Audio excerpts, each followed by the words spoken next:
How's that defense been playing? We mentioned 1 and 2. How's the defense been for the Vikings? The defense has been a little suspect, to be completely honest. Got off to that rough start, like I mentioned earlier, against Cincinnati.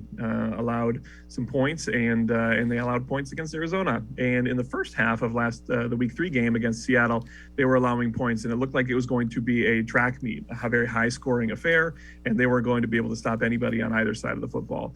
And then at halftime, they did something. They clamped down a little bit. They figured out how to stop Seattle and slow them down, make them one-dimensional, and they didn't allow any points in the second half. So if you would have asked me a week ago, I would have said that this defense is the giant concern for this football team. It's still probably the biggest concern for the Minnesota Vikings, but they are getting to the quarterback.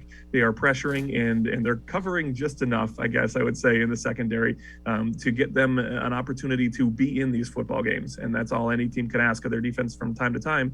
Keep us in the game. We'll go out and score points to finish it off. So there's room to grow. We'll maybe leave it at that. Browns like to run the football. It's no secret with that line and the 2 backs that they have. Who are some of the guys that the Vikings will need to step up if they're going to slow down the Browns' running attack? Yeah, the big question mark for this team, and it has been all season, is linebacker Anthony Barr. He is the active, athletic linebacker who will spy the quarterback if it's a mobile quarterback, or will follow the running back and cover in the flats as well. And he has not played yet. He has suffered from a knee injury. It's been questionable. He's been limited in practice for the last 2 weeks. We really have no idea whether or not he's going to play this week. If he goes, that's a big bonus for this football team, because he is going to be that athletic guy who can get there. If he can't go, you look at the reserves filling in behind him, and you put more of the onus on that defensive line. The ability that they have to eat up those blocks from the offensive line, to maybe even put some pressure into the backfield, change a route, change the quarterback's perspective, move the pocket, and then obviously maybe adjust a run game as well with Nick Chubb.